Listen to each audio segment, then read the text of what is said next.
Өртеңде өнген гүл кітабынан үзінді. Бұл деректі әңгіме қазақтың үш арысына шар болған. Айдау мен тергеу, алдау мен арбау. Өсек өрмекші торында азаптана жүріп, солардың көздері ұрпақтарын тәрбиелеген Фатима Ғабитова апамыз жайлы. Фатима Ғабитова дүние салғалы, табаны күректей 30 жылдан асты. 30 жыл адам ғұмырмен есептегенде орда бұзар жас. Қазақы ұғыммен айтқанда, өлгеннің өшіп, тірінің торғы шығар шағы. Мұны айтып отырғаным, адам рухының қайсарлығы сыналар тұста осы. Бұлай тәптіштеп таратып жатқаным, дүние салғанына 30 жыл болған сол Фатима Ғабитованың алғы сөзінің эпиграфындағы қой қосақ тұрып, тіркесе айтылған ұғымның қай-қайсына да сайлығы. Болмаса, тағдыр талқысы, уақыт уысы, замана екпіні, ат төбеліндей, топ-тоғышарлар тепкісіне шыдамай, бордай тозып кеткендер азбамна шалғанда. Адам рухының қайсарлығы со тұста сыналады, сынға түседі, електен өтеді. Қолдан не келді? Заман солай еді, дейді қазір көлбірсіген бас біреулер. Табансыздық пен тайғанақтық, жалтаңдық пен жасықтық, бейпринциптілік пен бейтараптық, адам тағдырына деген енжар қараушылық етек алып, сатқындық қоздатып тұрған кезеңдегі бор кеміктігін бүркемелегісі келгендер солай ақталады. Ақталсын-ау, ақиқатқа көлеңке түсірмей бас сауғаласында. Қай-қайсына да құп дерсің. Жоқ олай емес. Әлде кім, әлде біреулерді қаралау арқылы, өсек атты оққа байлау арқылы сүттен ақ, содан таза болғысы келетіндіктерін қайтерсің. Заманды кінәлайды. Сонда заман алаш алыптарынан бастап жазықсыз жапа шеккен ең нұрлы, мазмұнды, әйелдік, аналық ажарын ерте солдырған Сәкен, Бейімбет, Ілияс секілді азаматтардың аза бойы қаза болып қалған шарларына бөле жара жағдай жасап па? Солардың қайсысының рухы сыныпты? Солардың қайсысы сатқындық жасапты? Бәрін де көрді, бәріне де төзді. Өздерінің де жандарын шегідей жеді. Әйтсе де адамдық, адамгершілік асқақтықтарына кір шалдырған жоқ. Алаштықтардың алдық атылып, соңғылары айдауда қайтса, ал олардың шарлары айдау мен тергеу, алдау мен арбау, өсек өрмекші торында азаптана жүріп, солардың көздері ұрпақтарын тәрбиеледі. Олар шын мәніндегі өртеңде өнген өмір иелері еді. Қазіргі өзін зиялы санайтын алдыңғы қатарлы азаматтардың қай-қайсысы да сол Мағжан, Ілияс, Сәкен, Бейімбет секілді арыстарымыздың қуғын-сүргін көрген жарларымен ұл қыздарынан кешірім сұрап арылуы керек. Олардың алдында сондай күйге түсіргеніміз үшін біріміздің ағамыз, біріміздің әкеміз кінәлі. Таңданарлық жайт. Солардың бірі болғанда бірегейі Фатима Ғабитова. Осы бір тағдыры күрделі, көзі тірісінде-ақ ата аңызға айналып, соңынан сөз бораған, қоршаған ортасы, көзі көріп, құлағы естіген таныс, бейтаныстарын енжар қалдырмаған ғұмыр иесі қалың көпшілікті несімен тәнттетті. Ол әлі де жұрт назарында. Оның өмірден өткеніне 30 жыл болғанына қарамай, неге ол оның соңында қалған архив мұралары кейбіреулердің түн ұйқысын бұзып тынышын алады. Ал енді кейбіреулер болса, сол құжаттардың барлығына шүкіршілік етіп, Аллаға мың алғыс айтады. Ниет деген қайшылық. Айта берді, Фатима ханымның көзі тірісінде өздерін қазақ әдебиеті мен мәдениеті, тіл білімі ғылымының алыптары санайтын жандардың, оның алдында ол мінбеге шыққанда көздерімен жер шұқып, беттерінен оттары шығатындары неліктен еді? Ғұмырының соңғы жылдары Біләл, Ілияс, Мұхтар тағдырына қиянаттық еткендермен бетпе-бет кездесіп, не телефон арқылы хабарласып, болмаса осы күнге дейін ел аңыз етіп айтатын Қазақстан жазушылар одағында өткен жиында ақиқатқа суарылған алмастай өткір сөздермен көпті тәнті қылып, таң қалдыра ұйытқан жан айықпас кеселге шалдығып, өмірден өтемін деп ойлап беді. Жабылған жала, жаңғапты өсек, аяқ шалды аярлық жеңе алмаған абзал ана, мол шығармашылық мұра иесі бір түнде үзілді. Тағдыр талқысы, қолдан жасалған, зұлмат құрығынан құтыла алмаған, үш бірде арысқа асыл жар болған әйел ананың ішкі жан дүниесін, қиындықпен бетпе-бет келгендегі көңіл күйін түсінетін зиялының дәп сол кезде аз болғаны көңіл қаусайды. Олардың кейбіреулері оны арашалаудың орнына не бейтарап, не өздерінің қылмыстарын бүркемелеу үшін оның соңынан өсек итті қосқандарға қосылып кеткендері жанды шегідей жейді. Осы күнге дейін кешіре алмайтындарды былай қойғанда, оның жазып қалдырғандарын сүзгіден өткізуге тырысушылар барлығында жасыра алмаймыз. Ендеше ол әлі де қарауылда екен. Осындайда Сыншы Әмірхан Меңдекенің Қазақ әдебиеті газетіндегі 1998 жыл 11 номер «Ей Қабыл, Әбілғайда» деген мақаласындағы зұлмат жылдарында белсенділік көрсетіп, күнәға батқандарды арылуға шақырғаны еріксіз есіңе түседі екен. Иә, оның соңынан кім не айтпады дейсіз? Әлі де айтады. Әлі де сол архив мұраларындағы жазғандарын қадағалайды. Тырнақ астынан кір іздейді. Тағдырдың жазғанына көнгенде де мойын сұнбаған ол желдей суық сөз өтінде қанша тұрмады. Айдау мен тергеу, арбау мен алдау, аярлық пен аяқтан шалу, бәрін де көрді, бәрін де бастан кешті. Шеттей бала-шағаның көрер күні, татар дәмі үшін басын қай тасқа ұрмады. Күнделікті сауырбасты тоғышар топастық, мещандық психология мен әдет-ғұрыптың салқыны тигендер оның қасірет толы жан әлемін, әйелік татқан азабын, күн көру қиындығының қияметін түсінбей өсек оққа байлады. Желікпе желауыздардың алып қашпа сөз орамын айналдырды. Өз қылмыстарын сол арқылы жауып бүркемеледі. Елдің назарын басқа жаққа аударды. Ақиқатқа қиянаттық жасады. Дәл осы кезде басқа қарсы топ болса бас сауғалап, қалай аман қалудың жолын іздестіріп жүрген еді. Мещандықпен арпалысып, жазықсыз күйген жанға араша бола алмады. Бола алмайтын, болдырмайтын. Өйткені олардың өздері бордай тозып жүрді. Ол кезде өздерін қоғамның алдыңғы сапында санайтын пысқай сатқындар үшін қоғамдық пікір машинасын іске қосып, кез келгенді таптап өту түкке тұрмайтын. Міне, сол машина құрбандарының бірі Фатима Ғабитова болды. Оның соңынан желбуаз сөз бұрауының да сыры сонда.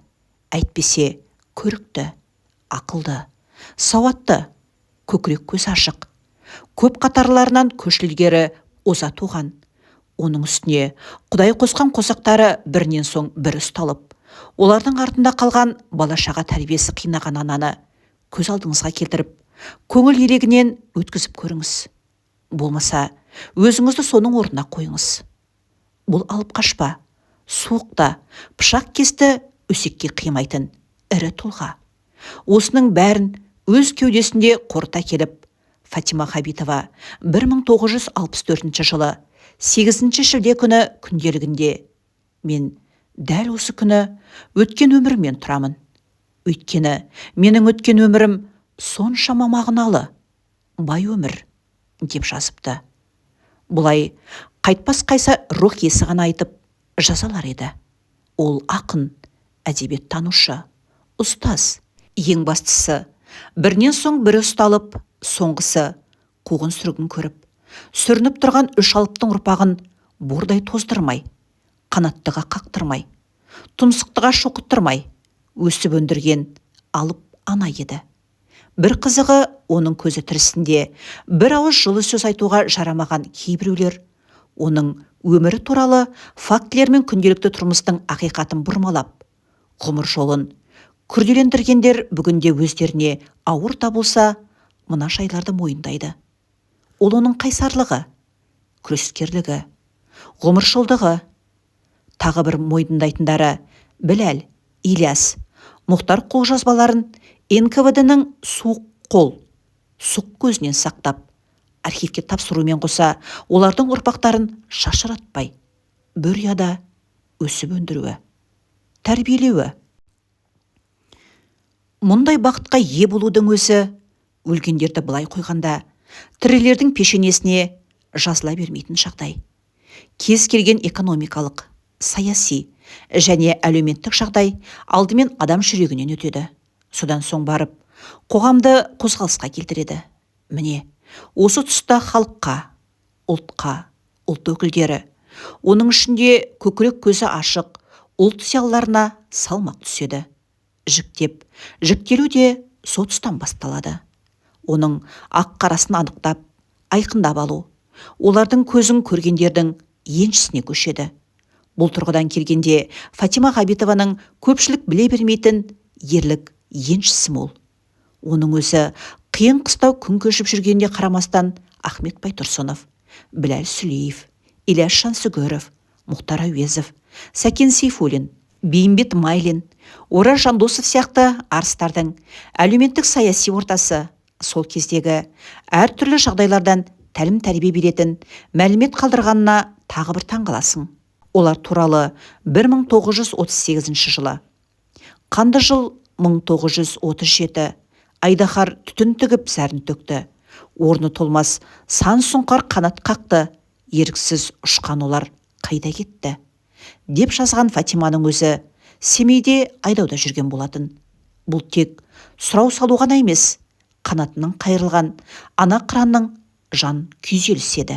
Олармен жарысып, жағаласпай, өзінің хал-қадірінше әдебиет, тіл білімі саласында қызмет еткен Фатима жастығына қарамай, сол кездің өзінде-ақ ащыны да, тұщыны да аз татып, жақсыны да, жаманды да аз көрмеді. Ол өзінен өнері, еңбегі, рухи биік ағаларының алдынан кесіп өтпей, өз тұғырластарымен терезесін тең ұстап, іні қарындастармен сыйласта бола білді. Көкірегіне табиғат берген қасиеттің арқасында жалтаңдық, жасықтық, рухани ізденістен, шектелген тоқ мейілсуден бойын аулақ ұстады. Айналасындағыларға өзінде, өнерінде қастерлете білген Фатиманың жан азабы да сол тұстан басталады. Тілеулес тілектестерімен қатар оның жүріс-тұрыс, рух еркіндігін көре алмайтындар да қосақтала ерді. Жас, жаңа кәсіби әдебиет қалыптастыру майданында кездесетін заңды кер тартпалық пен мещандық аяқтан шалып, жағадан алып жатқан кезең туды.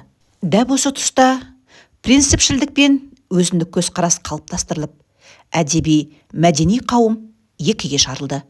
Фатима солардың ортасында өзін әдебиет танушы ұстаз ретінде қалыптастырып қана қоймай, сол әдебиет мәдениет жасаушылардың қолғанаты ретінде қалыптастырды. Оның азабын да астатқан жоқ. Әйтсе де рухын алдырмады. Оның адам баласына ең ардақты зат өз елі, өз отаны болу керек.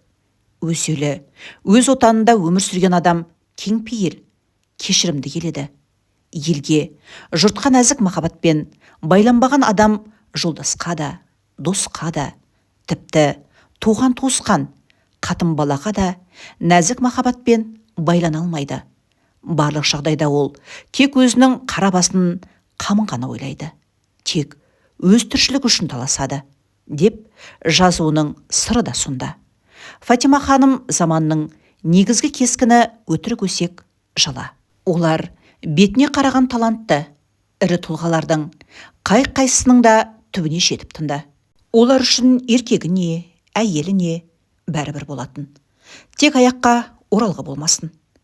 Ұлт қайсарлығының рухы сіңгендердің қай-қайсысы да қасірет, қасапханадан құтыла алмады. Олардың өмірлерінен, олардың ғұмыр кешкен кезеңінен романтика іздеу әбестік. Өйткені олар өмір мен өлімнің арасы. Қыл көпірдің үстінде қалт-құлт етіп жүріп, бірін-бірі аңдыған азапты күндерді басынан өткізіп жатқан еді. Ал бұдан кейін біреуге жағып көр. Бәле қай жерден келіп қалады деп алаңдайсың, жалтақтайсың. Фатима оны да көрді, білді, жеңді. Оның ең басты рухани ерлігі, ешкімді ешкімге ұстап бермей, қорғана білуі, қажет жерінде есесін жібермей, жүрек қарымын да көрсетуі, еркекке тән қасиетті өзінің әйел бойына жарастыруы. Әйтпесе ол шашал десе басалған НКВД қызметкерлерінің тексеріп тергеуінен кейін құндақтағы болатын талап еткен іс-әрекетіне қолына кездейсоқ түскен балтамен айбат көрсетер ме еді? Ол енді бір тұста мен оқытушы, әдебиетші болумен бірге 7 баланың анасымын дейді. Біз сонымен бірге оның сол балалардың әкелері Біләл, Ильяс, Мұхтардың сүйікті жары болғанын да, оларға өзін сыйлатып, оларды өзі де сыйлап өткенін жақсы білеміз. Мұның бәрін көре алмаған, өздерін зиялы жоғары қауым санайтын жандар оның сыртынан не айтпады десеңші, қандай күйе жақпады. Ал жар, ана, өнер иесі Фатима жазықсыз адамның ар-ұжданын аяққа басқандарға қарсы барлығыңды жауапқа тартармын мен, әділ үкім жер жүзінде болса егер деген жыр-жолдармен қарсы шабуылға шығады. Кейін араға жылдар салып, кенже ұлы Мұрат Әуезов кеңестік кезеңнің қылышынан қан тамып тұрған кезінде ұлт мүддесін ойлап, мәскеулік студенттердің басын қосып, жас тұлпар атты ұйым құрды да, жер-жерде қазіргі сөз етіп жүрген ұлт мәселелері туралы жайларды алғашқылардың бірі болып қозғайды. Сол кезде оның да соңынан тиісті органдардың адамдары түсіп, жас Мұратты қудалаған кезде Фатима қарапайым жұртқа: құлады көкте ақ сұңқар, жығылды жерде жас тұлпар, ойран болды өмірім, халімді менің кім ұғар, деп ақындық мұңын шағады да: қара жылан, төңірегімді қаптаған, жайылымымды жалмаған, өрісімді өртеген, тыныштық қайда бұлардан, деген өлең жолдарымен қиянатқа наразылық білдіреді. Бұл қоғамда болып жатқан әділетсіздікке де келісе алмаушылық еді. Күрсініп, күңіренген ана, күрсініп күңірене отыра рухын сындырмаған ана. Сол кезде өзінің түптің түбінде жеңіп, жаптым жала, жақтым күйе дегендердің жеңілетіндерін білмесе де сезінетін. Әзірше ол сол үлкен күрес жолында еді. Әзірде сол Фатима Хабитова дүние салғалы табаны күректей 30 жыл. Енді өз емес, архивте қалған мол мұрасы күрес жолына түскен. Соңы авторы Аманхан Әлім, Мұқағали Мақатаев атындағы сыйлықтың иегері.